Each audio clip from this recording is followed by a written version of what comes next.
My name's Pete. I'm from Off-Road Code. I've done quite a lot of these talks, so if you've been to any of these things before, you've probably seen me. Why you've come back again, I don't know. I'm sorry. It's probably awful. If you've not seen me before, there's still time to leave. It's okay. You can do it. I'm here to talk to you about raising your perception game, or as the blurb on was when I emailed them 4 months ago and said, what about this one? It was doing this Umbraco malarkey is more than just code. So it's about a bit of the business angle of what we need to do, and as developers, how our actions can influence what the client thinks, what Umbraco does, and the future of everything, and the universe, and everything as we know it. So it's not code. I don't do code. I do code, but I don't do code in presentations. It's businessy, a bit of developer knowledge, a little something for everyone. So if you're not a developer and you're here and you're thinking, God, what should I go watch? Sit here, you'll be fine with this one. And if you are a developer, sit here, you'll be fine with this one. There's some interesting stuff in there as well. So it's a good all-rounder. I've also got a new clicker, so forgive me if I cock up and go the wrong way. Also, I'm experiencing Peteception. I don't know if everyone else is. There's a picture of me on me while I'm giving my talk, which is very strange. So how perceptions can be affected by your peers. I need to actually read. Developers, clients, Umbraco, and business. What you do and how you do it has an effect on all these things. And equally, those things can have an effect on you as well. Put you under a lot of pressure. Now, I tend to use this nearly in all my talks because what I say is normally pointed out as being blatantly obvious. I can't believe you stood up there and padded that out for 45 minutes. But I like to put it in, it's my catch-all and gets me out. It's like get out of jail cards. The obvious is obvious once it's pointed out to you. And so some of this stuff you'll be nodding along going, oh, obviously, but there's going to be a few things in there that you won't do. And oftentimes you need someone else to echo it back for you to go, it's fine. My wife, for instance, I can tell my wife she's beautiful. And she goes, yeah. A complete stranger can tell my wife that she looks very nice, and she's like, oh, fantastic, that's great. So external consultants need to come in and tell her that she's pretty. Crazy, isn't it? So, Umbraco, it is the developer's CMS, I think we'll all agree. I'm a developer, most of you guys are developers, I imagine, and we enjoy using it. We enjoy using it so much that we've come to London to come and meet other people who enjoy using it and talk about how awesome it is using Umbraco, because it's awesome. That's pretty clear. We like it. It's super flexible, it's super powerful, and we love it. But what we probably don't do is tell our clients about it. And that's exactly what we need to do. We need to promote Umbraco a lot more for Umbraco. We need to promote the fact that we love working with it. And who are you more likely to get a good deal from? A developer who loves working with the tools that they use, or someone who works with fucking WordPress? So we need to do a bit more about this. And instead of being the developer's CMS, we need Umbraco instead to become the client's CMS. Pear's touched on this beautifully in his talk a while back. He just said the clients are probably going to use it for 3 years. You're going to build it in 6 weeks, maybe, depending on the size or whatever. So it pays that we actually should be selling this to clients. It's not, we love it because of the caching, we love it because of the macros. Bollocks, doesn't matter. It's the client that matters. So what we need to make sure is that we actually sell it to them as this is a really great fit for you and it's something that you should be doing. And we love doing it. And we're really good at doing it. So you need to get better at it. So they'll use it for years. You need to enthuse about it. When something goes wrong in Umbraco, you shouldn't go, bloody Umbraco, I will tweet angry things about this thing that doesn't work. Instead, you go, it's okay, I know what that is. I've raised an issue about it, or I've already found this thing about it. Yes, it does that, but it's very powerful. It doesn't better than WordPress, does all that stuff. Be excited about the tool that you use, because we are excited about the tool we use. Just all I'm asking is pass that on to the client. It does wonders. Make it perform. This one's always used all the time. Again, someone nearly always gets a talk out of this one. Is if you make the back office fast and responsive, client will be happy. Again, they're probably going to be working there for several years. So make it a nice place to work. If we like working with Umbraco, then make it so that the editors they like working with Umbraco as well. And educate why it's so good. This talk was sparked off by a client getting in touch with me and asking, can you tell us what security Umbraco's got built into it? And I went, it's got passwords? Yeah, but seriously, what kind of hashing does it use for the password encryption, and does it? And I've gone, I don't know. Let me ask. So because I'm a gold partner, I burnt a gold partner ticket. You don't get many of those, by the way. Willy Wonka hands those out. And I went, right, my gold partner ticket, I need support. Brilliant, what do you want? What's broken? I need you to write a document that explains why is Umbraco secure. And they went, leave it with us. Anyway. So I wrote one. I went, something like this would be good. They went, brilliant. Filled in a few blanks. There, how's that? I went, oh, marvellous. So we ended up with something. But we need to educate our clients about this stuff. They're now starting to ask these questions. I don't know if anyone else is trying to experiencing this now. Clients are asking big questions. It used to be like, is it free? Do I have to pay for it? Whereas now it's like, hey, is it secure? Is it enterprise? Will it cope with this many users? I'm going, crikey, these are serious questions. Woof.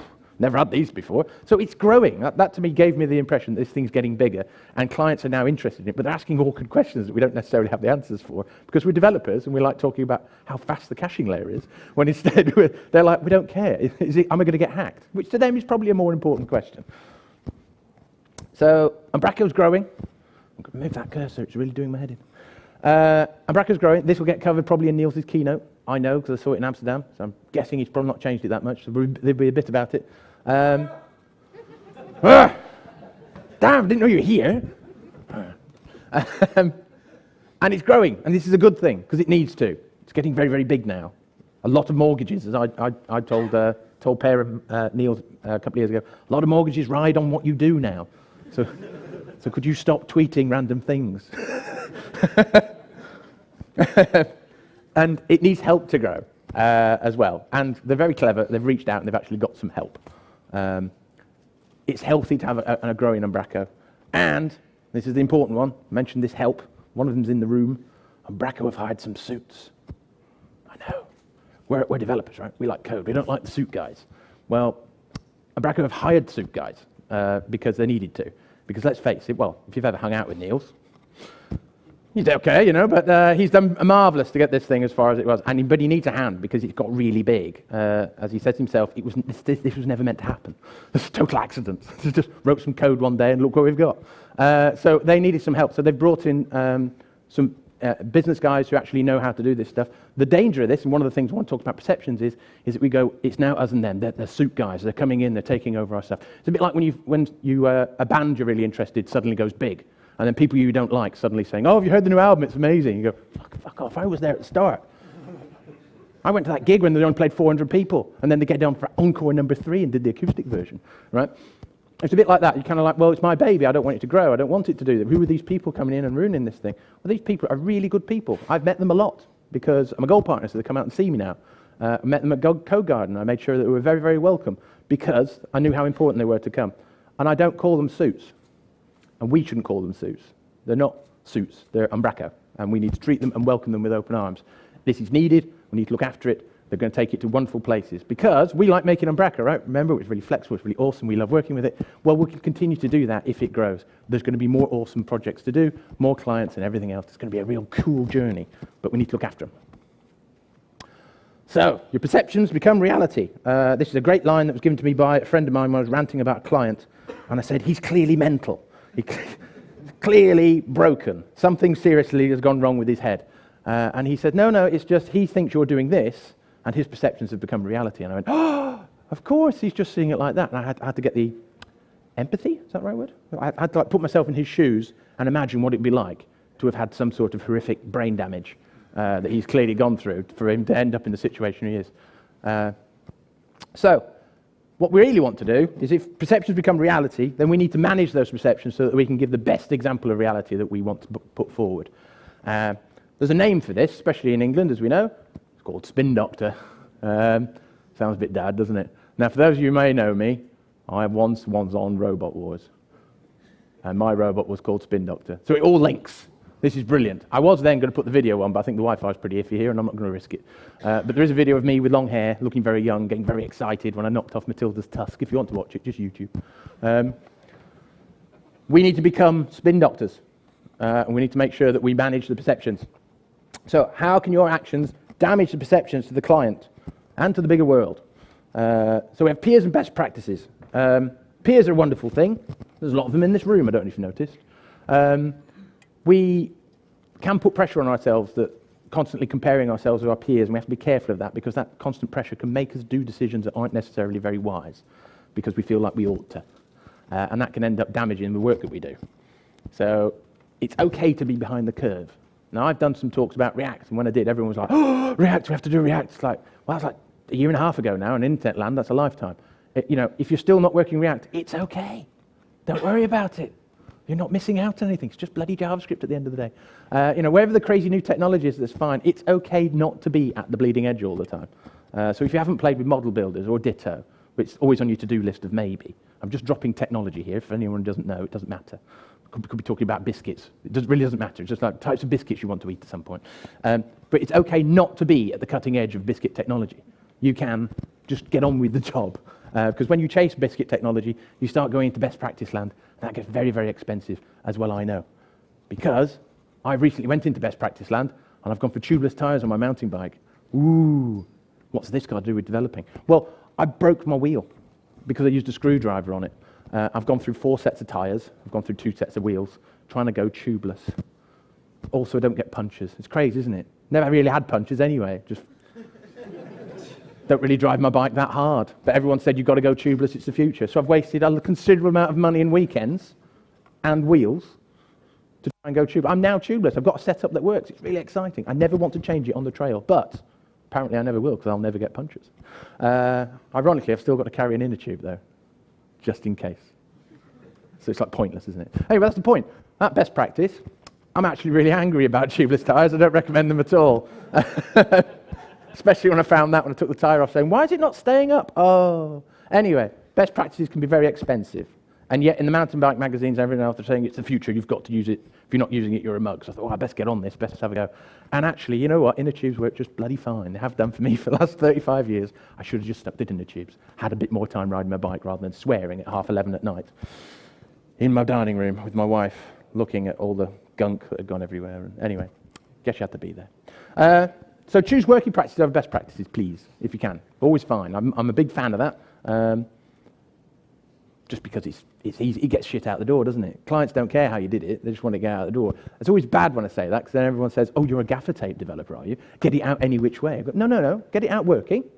Just not get it out, NASA-style levels of abstraction and all the rest of it. It's a bloody website at the end of the day. It doesn't need to be as complicated as you may want to make it. So remember why you do this. You do this because you like making things. You like fixing things. But you also do it to pay your mortgage. And what pays your mortgage is your client. And your client pays you to fix their problem, which is make a website. The client does not pay you to come up with the latest and greatest amazing abstraction that you've decided to come up with. You had this great idea and you're going to spend hours and hours and hours coming up with this fantastic interface magic goodness. They don't give a shit. Can we sell Purcell? Yes. Right, brilliant. Let's sell Purcell. That's all I want to sell on my website, right? That's all they really want to do. So remember, you're there to solve problems. You're not there to write code. So this is from a woodworking guy who I follow called Chris Schwartz.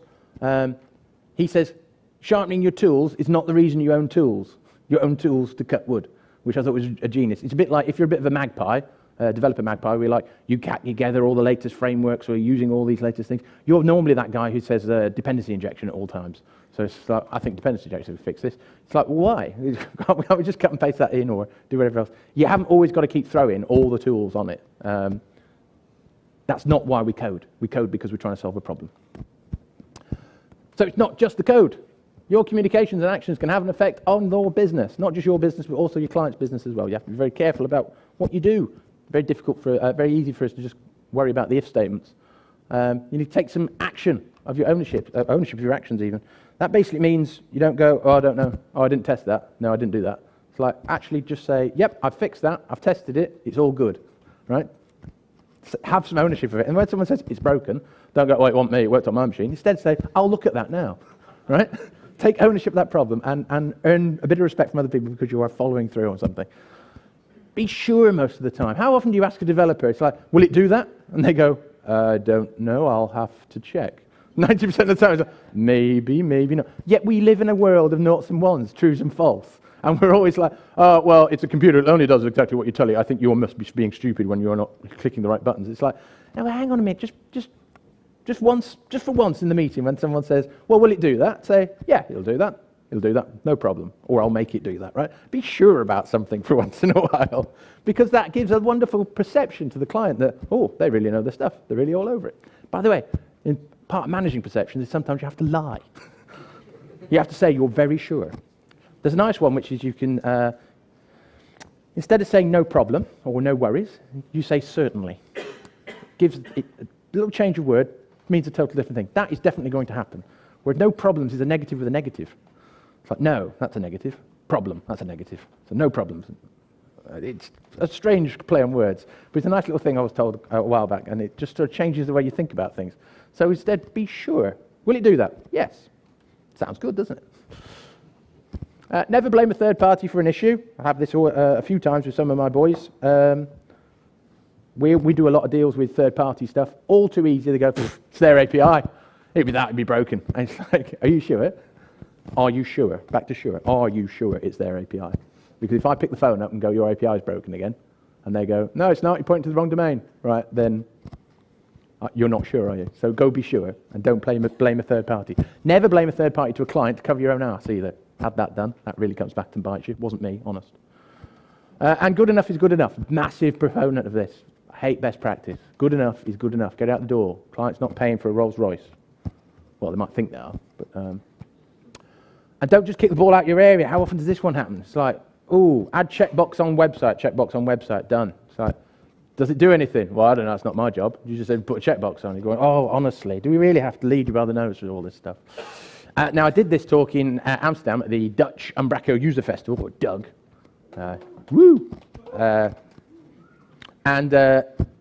I used this line about become a total developer. Now, for those of you who like football, not me, this is kind of like the limit of my football knowledge now, the Dutch are known for total football. And that got about the same reaction in Holland as well. Because I think that's not the Dutch team, I'm not sure. It was years ago. Exactly. Yeah. That's the extent of my football knowledge. I know about total football, that's about it. Clearly not enough. So what's the damage of a bug? Let's talk about bugs. So again, we talked about taking some ownership, kicking things out of your area and everything. Bugs can be really damaging, but they can also be really simple. Let's pick a really simple bug. Let's say you've got an if statement and it needs to not something. So we want the little exclamation mark to go at the front, or the bang if we're getting technical. Right? So we're going to say, if not this, then do something. Don't know what it is, don't really care. Very simple thing. Very simple thing to miss as well. Because if you miss off the exclamation mark, then suddenly it's doing the opposite of what you want it to do. Let's assume that that's the bug. So what's the damage of that bug going live? Or what's the damage of that bug when it's being caught by the developer who's actually developed it? Oh, I've missed the bang off it. That's easy, isn't it? You're there, you're coding, fix that, bang, that's our job. Very, very cheap, that. What about if it's found by another internal user? So you've got Steve who's sat next to you, and he goes, should it be doing this? And you go, oh, no, it shouldn't. Oh, I'll fix that. Now you've got to get the code open and do everything. But he's had to find it. Got a little bit more expensive, that, doesn't it? What about just before deployment? Right, we're going up. Quick last check before he does. Whoa, is it meant to be doing that? No. I'll try and pull it out. Oh, God, we're trying to unmerge things just before deploy. I've already rung the client and said we're going up. Right, it can get a bit pricey, that. What about after deployment? Hey, it's all up. I'll ring the client and tell them it's all up. Wait a minute, it shouldn't be doing that. Whoa, backpedal. Do we roll back? Do we try and do a hot fix? Oh, scary, scary. All for a bloody exclamation point. Oh, what about if it's found by the client after deployment? It's all up. Yes, you can go check it now. Thank you very much. That's great. What do you mean it's not working? I'll look at that now. God, we look like tools. By the client's boss. Oh, it gets even worse. Has anyone had that one? Have you ever had the big MD? And the big MD goes, well, I clicked on this, it didn't work. And you go, well, why? And your instant assumption, again, because we've got perceptions, and we've got these biases in our brain, is, well, you're doing it because you're probably using IE7, aren't you? I had someone ring me up and say, the address bar, I don't like it being where it is. I went, what do you mean? So I don't like it where it is. I think we should move it. I went, it's your browser address bar. I can't move it. He said, you can. Sometimes in the middle of the page and sometimes it's not. And I want it always in the middle of the page. I go, what are you on about? Anyway, I had to go down to his office and go see him. He was basically using Yahoo and typing into the box anything he wanted. That to him was the address bar, the search bar of Yahoo. For those who don't know, it used to be in the middle of the page. Because he had his homepage set to Yahoo, because he still used Yahoo. This was only a year or two ago. He's still using Yahoo. It's not just me, is it? Anyway, can't get any worse than that, right? Yeah, it can. Found by the boss's friend. That is the killer. I've had this. I've been he was on a ski lift, showing his website on his phone to his mate on a ski lift, and it didn't work on his phone while on a ski lift. So they had the rest of the ski lift trip to just talk about how shit this was. And he rang me on the ski lift and said, you're going to fix this now. Because he can't get away from his mates and he wants to show that he's big and strong and everything's all fine. That was probably the worst time ever to find that an exclamation mark had been left off a fucking if statement. So, yeah, same bug, different cost. Your job as a developer is to manage their expectations so that the boss's friend never gets a chance to rub his mate's nose in it, so that the client's boss never gets to say to the client, I can't believe you've run this project so shoddily. So that after deployment, they go, oh, that deployment went well, didn't it? And on we go all the way up the chain. Your job as a developer is to make sure you catch the bug. And I'm not saying you can't have bugs. They happen. Don't worry about it. What I'm saying is just be a little bit more careful. Because just a little slip of momentarily not thinking about it or kicking the ball out the tent suddenly can have a lot of cascading effects that you didn't intend or envisage. But these things happen. So look after that bug. Check your if statements. Same bug, different costs. So we've got cost in time. Different people have to spend different amount of time fixing it. Got cost in disruption. You're having to try and roll back a deployment, or you're trying to get a hotfix live. Cost in lost revenue. That website's gone live, and now all of a sudden you're not actually selling any holidays because the checkbox with the if statement on it was actually really important to say you agreed to the terms and conditions. And whenever you clicked, it kept on checking itself for something stupid. And cost in perception points. The client now has an opinion that you do shoddy code and that you release shoddy code and your checks and balances don't work. Ouch, all for an if statement. So, perception points add up. Clients love scoring points against you. They don't like scoring points for you. So, what is it? Someone said brownie points aren't accumulative, which I thought was quite a good one. So you can't, you've got to look after perception points. They're very negative and they're very easy to build up. You've got to do everything in your power to keep them back. Let's talk about some actual science. So this is some of the biases that we've got. This is something called availability bias, which you may or may not have heard about. Can you think of the last 3 times you were assertive? Go on. Pretty easy, that, wasn't it? All right. Probably 2 or 3 times have come to mind. It's actually the same question. Think of the last 12 times you were assertive. You go, I've never been that assertive. Now, if I ask you the first question only, you probably thought, well, maybe I'm an assertive person because the ease with which you managed to find 3 times when you were assertive. And if it asked you the second question only, you'd probably go, I must not be a very assertive person because I can't think of enough examples where I'm assertive. And that can adjust your actual opinion of yourself and how you feel about yourself. You may either think, I am assertive or I'm not assertive, when in fact the facts are still the same. You were still assertive the same amount of time. It's just you couldn't recall them out of your memory fast enough. So no one remembers the release that went well. No one ever rings you and goes, well done. Got that feature up really good. Pack of biscuits for you. No. They don't do anything, do they? They don't even ring. It's like, well, yeah, that's your job. Everyone remembers the release that went bad, especially if it was on Friday.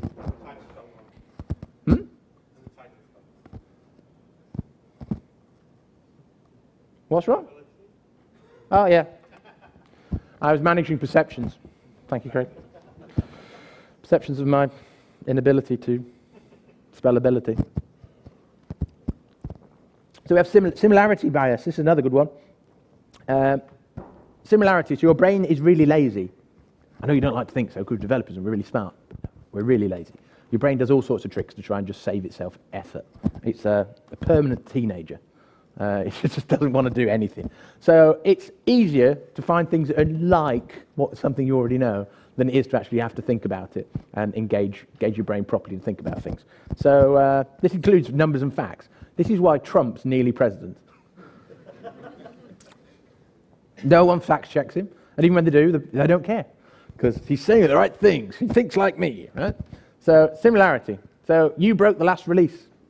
Could be a true statement, and it's much easier that because the last release that you broke is probably much more near in someone's brain and memory, so they can go, right, well, you broke the last release, so now I'm really nervous about this release.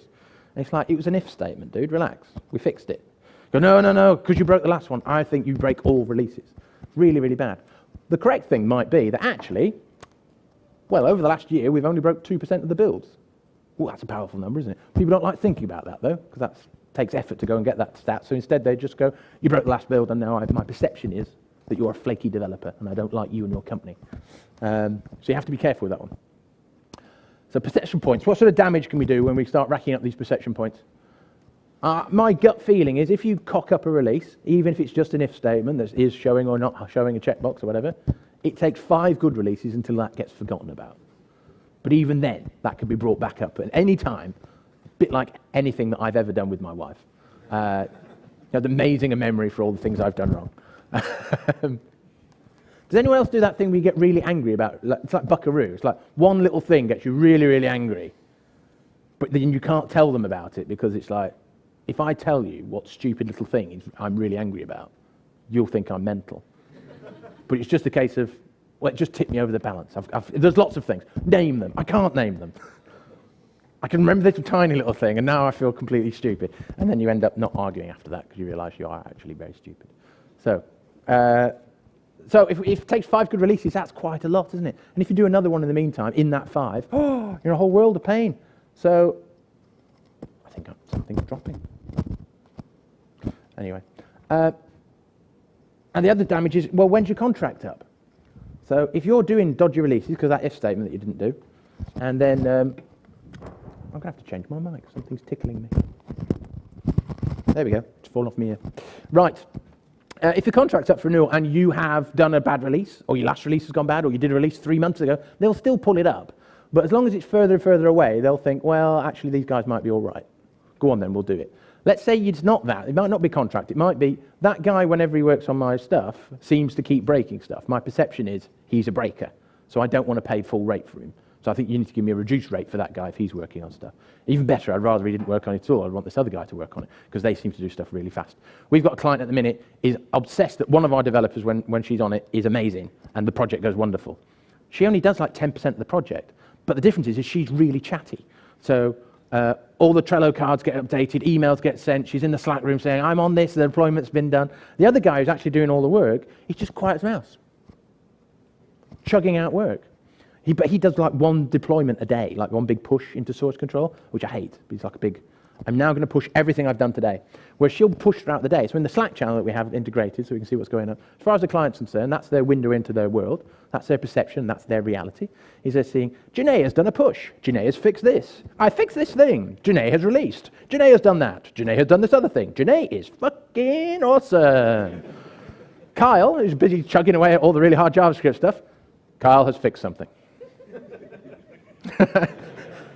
So when I say, I need to pull Janae off this job, she's going to work on something else. The project's in disaster. I think we need to get more people in. I mean, we need to think about what we're doing. This is dreadful. I'm going, it's just she's communicating really well. It's not actually doing that much work. Well, she is. She's doing great work, but Kyle is doing the bulk of the lifting here. He's awful at telling anyone about it. So we've had to could you get on Slack and just chat more? Which is a stupid thing as a boss to have to sell someone. I want you to go in a chat room and chat more. What, in work hours? Yes, I want you exactly to do that. And your pushes, when you do one, I want you to push it straight away and not at the end of the day. Why? Because we're managing perceptions. The work's exactly the same. Nothing's changed. The only thing that's changed is that client now goes, oh, that Kyle guy, I don't know what you said to him, but he's got really good now. He's doing exactly the same stuff. Mental. So, right, generating business. Being good at managing perceptions, or looking after your perceptions at least, can end up bringing us more work. This is a good thing. So clients talk to other clients. And if you leave those clients with a good expression or a perception of what you're like, then of course they're going to say, oh, I work with these wonderful guys. You need to go work with them. They're the ones, right? That's what you want. You don't want the guys going, well, they're all right, but that last release, it's not good. But it's not just about development. It's also about the Umbraco stuff as well. So if you've got a slow back office, the client's going to think Umbraco is slow, right? Which I think is one of my points coming up, and I probably just cut it off, but there we go. So healthy Umbraco is good for business.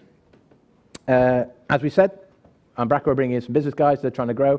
It's all about the cloud. Some people have got issues with this, where they're like, let's say the training that they've recently, what's the word, sunset? All the training. So if you've got level 1, level 2, it's going to expire at the end of the year. A lot of people are like, oh, that's dreadful. It's just a money-making exercise. And I'm against that because I did my certification 5 years ago. How much has Umbraco changed in 5 years? How on earth should I be able to hold that ticket up and say, yeah, still got it? I mean, the only thing that lasts that long is a bloody driver's license. And we all know some people on the roads who really shouldn't be. Yet they still pass their test in the 40s. How could that be acceptable? You know, the ones that drive are the bifocals like that. Right? You should get off the road! Go do a test at least. Right, it's good that we're revalidating because now, because Umbraco's growing, the ecosystem's growing, how's a client meant to know whether you're okay? Well, I've got up-to-date certification, it's fine. But then there's the other side of that is, well, it's all right, but it's just Umbraco making money. Good!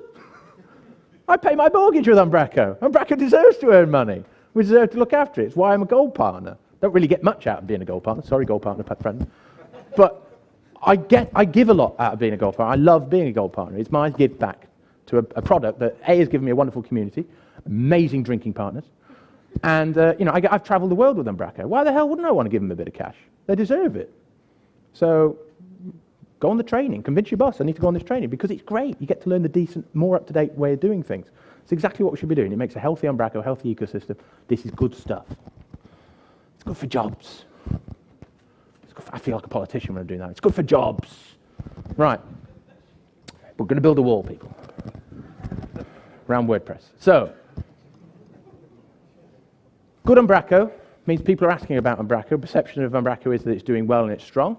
Perception from the client is, most of the work we get now for Umbraco, people are coming to us and saying, we want to build an Umbraco site, we want you to do it. They're not coming to us saying, I want you to build a website, what CMS do you recommend?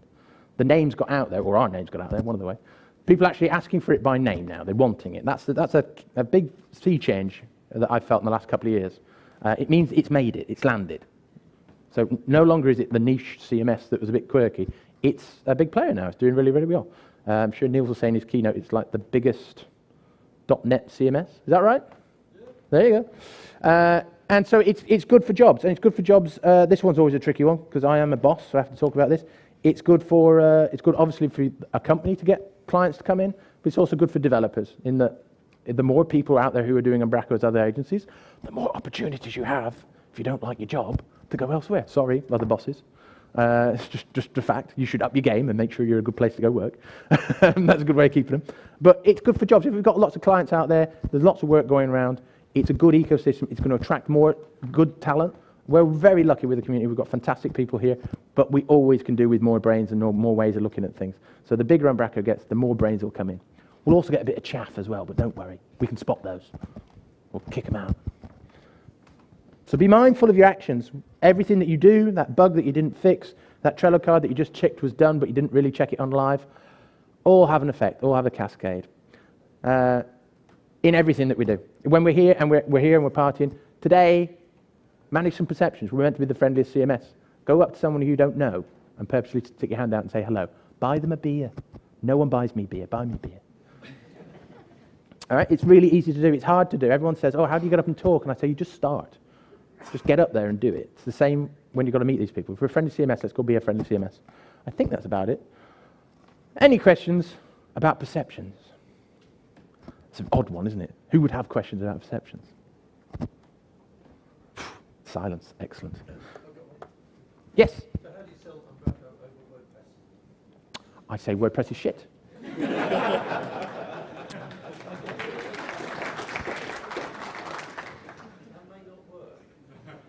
Then you need a WordPress guy. No, I'd speak very freely. I swear on stage, clearly. This is my public persona. But, yeah, if someone comes to me and says WordPress or Umbraco, I say that's not really a fair fight. That's what do you want it to do? And they say, I want it to be a blog. And I go, well, you go with WordPress, then it's fine. And you don't need us, that's not what we do. And we very much drew that line many years ago. We said we don't mix and match. And if the client really, really wants it, then I say, we're not the agency for you. That's not a good fit. And 9 times out of 10, having that very strong stance, yeah, it loses you some jobs, but equally, it can win you the job over because they go, wow, you feel that strong about it, you're going to throw this job away. And you're like, yeah, because it's not what we do. We're a specialist in Umbraco. Umbraco, it's the old analogy that we use. It's from Denmark. What else is from Denmark? Lego. We have a big bucket of Lego. You can make whatever you like with it. With WordPress, you're constantly beating it into shape to be something that the client wants it to be. It's not very good for managing change, WordPress. Umbraco can be whatever you want it to be. And if at that point you're still not winning, then walk away. You stretching? How do you sell Umbraco over Sitecore? Oh, how do I sell Umbraco over Sitecore? I don't. I say I know nothing about Sitecore. You need a Sitecore developer. Because I'm a specialist Umbraco. That's all we do. Well, add .NET, but we don't try and... You know, there's some agencies that are gold partner in everything. We're gold partner in Sitecore, we're gold partner in .NET and something or other, and you're just going, how can you be all those things? It's nice to have a specialist sometimes. We're an Umbraco specialist. I happily put my hand up and say that's what we do. When people want us to do other stuff, we can do. I also describe that we're a problem solver, and the way we like to solve our problems is with Umbraco. We know it very well. So no, I don't sell against a site call.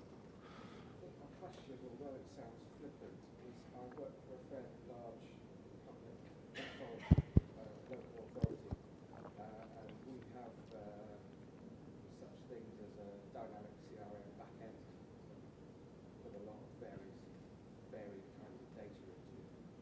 What we're finding increasingly is, although Umbraco is the preferred platform for our public-facing sites, the kinds of heavy lifting we're having to do Right?